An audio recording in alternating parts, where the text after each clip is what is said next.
Hello. I'm going to go into a little cooking for, a little bit. Got a good piece of salmon here.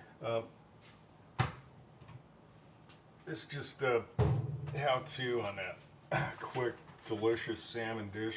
I got this out of the Winco Fish Market, and it's a farmed Atlantic. I don't know.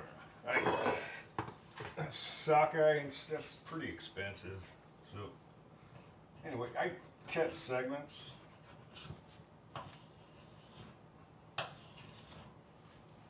I'll segment that out, these just proportions. Get this on a that's avocado oil. You want to do that so the skin doesn't sit, but you could do it directly in that pan. Then I'll get right back. Hello again.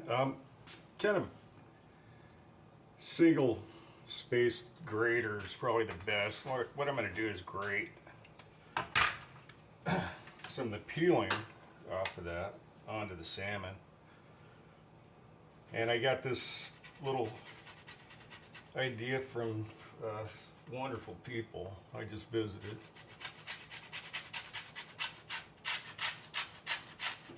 Wow.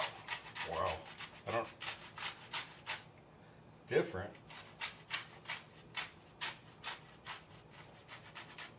I think that's pretty good. I'm gonna wash my work kind of fast because I gotta get this thing in the oven. So, knock that. We're gonna make slices off what's left after that grating. That's grated lemon. Right.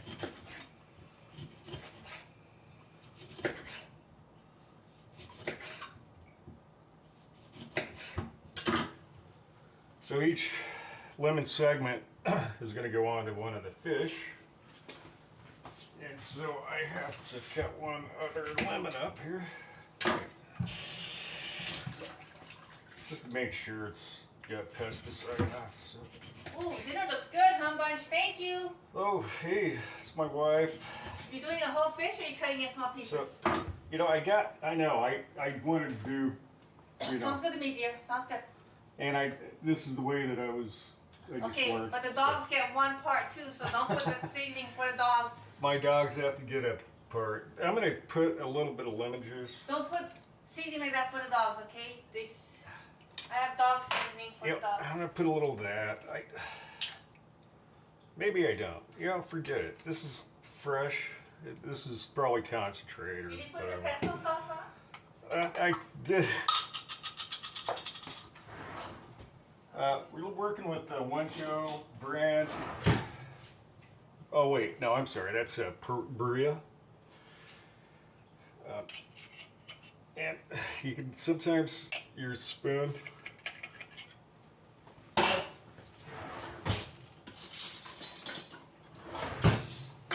But I'm going to take that. I'm going to put a portion on each, one. I'm going to move that lemon back and then do that because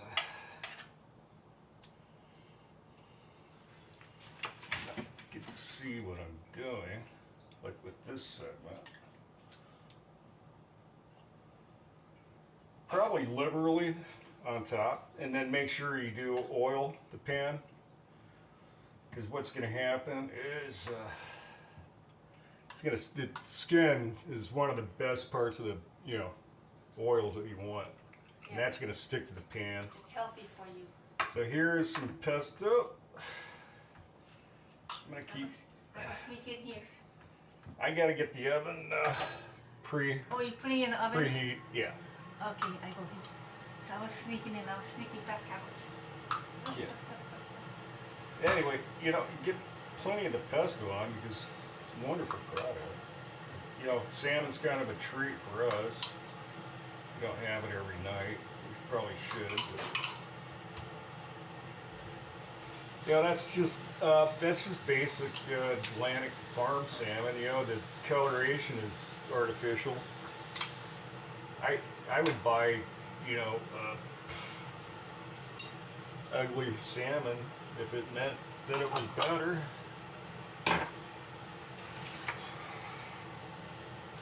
Air fryer, I got a funky little camera holder.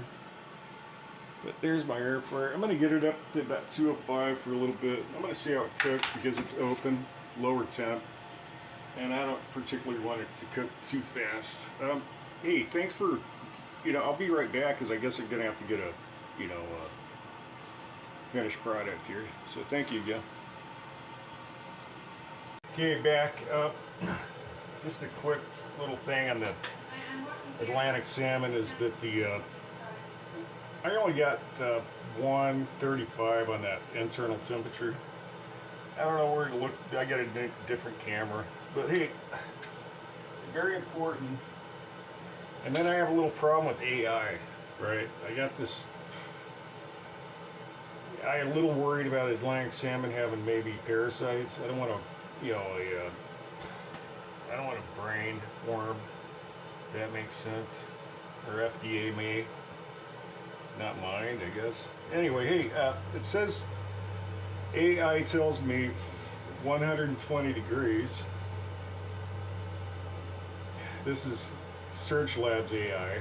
And then the Department of Agriculture, as far as I know from previous administration, said 145 degrees. So it's probably to get rid of parasites. So the temperature gauge on salmon is probably pretty important. And then I'm gonna cook it another 18 minutes, and then we'll get back to that. But I just wanted to bring up conflicting information. I would go off the FDA, but I would check to make sure when the update was done, because I'm not trusting anything by the new administration at this point.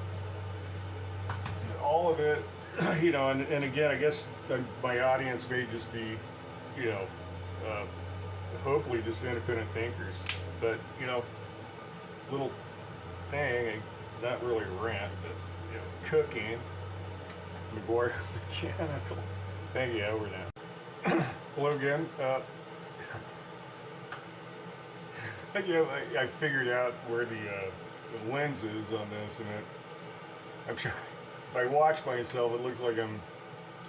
Anyway, it's a new camera or whatever. Hey, but I'm gonna do another tip, and basically I want to get it up to the that 140, and then stop, because maybe a few minutes on. Well, no, 2 minutes on 140. You don't want to overcook salmon because it becomes kind of a hard, distasteful lump of fish. So anyway, I'm going to pull this, and then I'm going to try to, because I have a stationary camera, I'll get to that in a second. And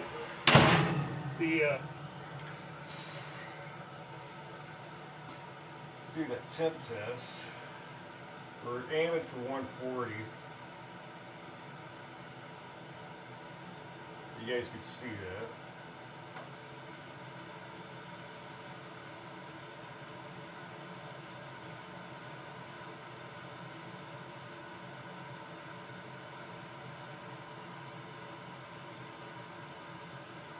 I'm getting 118. And I think it's important because, again, I guess it's cooking longer than I thought, but I really want to be on the safe side, and I think I'm going to go by the FDA, the old FDA approval.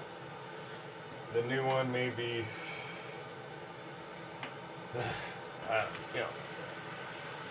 and I can't look in this camera, man. It's so weird. Hey, anyway, I got to get back to the salmon in a minute. Thanks. Over and out. Howdy, folks. McGuire Mechanical. Hey, I'm finishing up the salmon. It's pretty close. I got about 11 minutes on a timer. I will check that temp, but I just wanted to do a RFK Jr. impersonation while I'm at it for the FDA thing.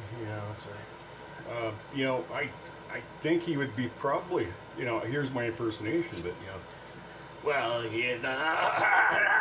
118 degrees, but probably fine.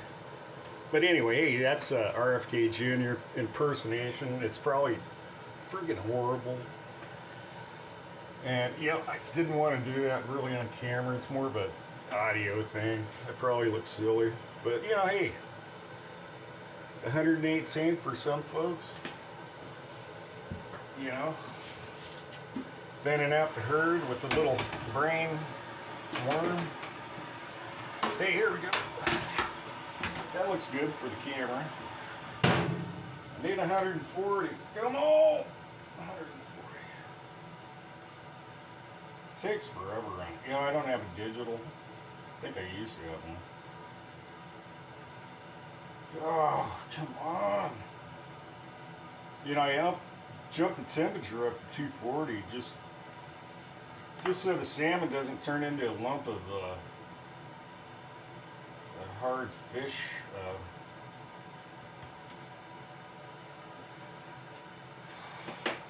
Anyway, we're gonna let that temp work its way up. I gotta be close. This is crazy. I got the little emerald Legacy going at 240, and that was for about 15 minutes. The final 15, I hope. Oh my gosh. And you know, the FDA guideline says 140 for all fish.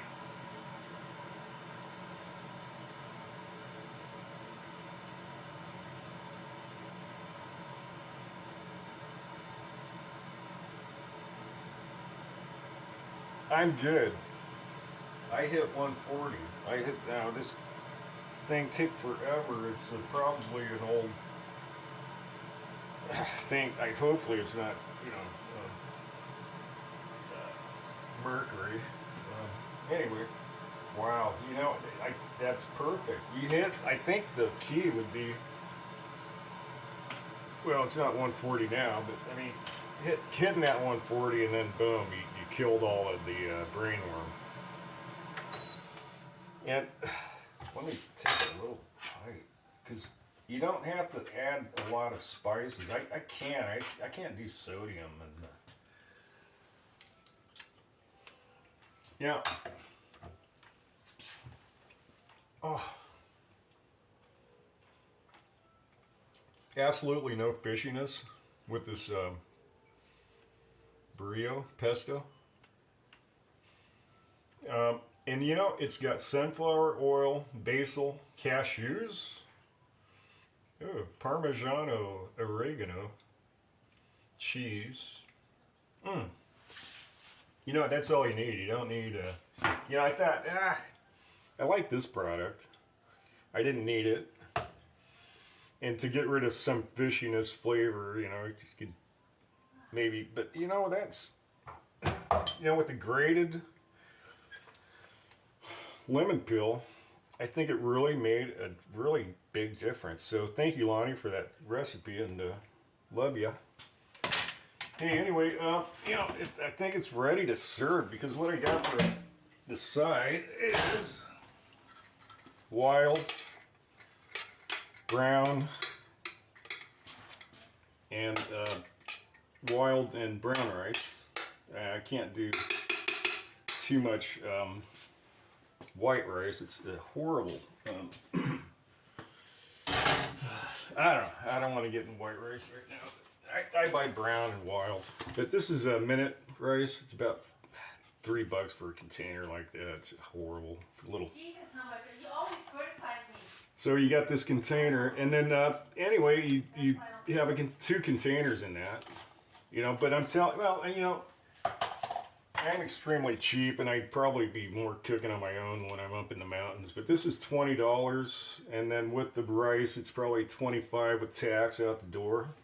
So you're looking at a pretty cheap meal to feed 6 people with salmon. So, you know, I like and support, so thank you. It's just a little, if I'm looking at the right part of this camera, I think, but yeah, you know, thank you again. Over now.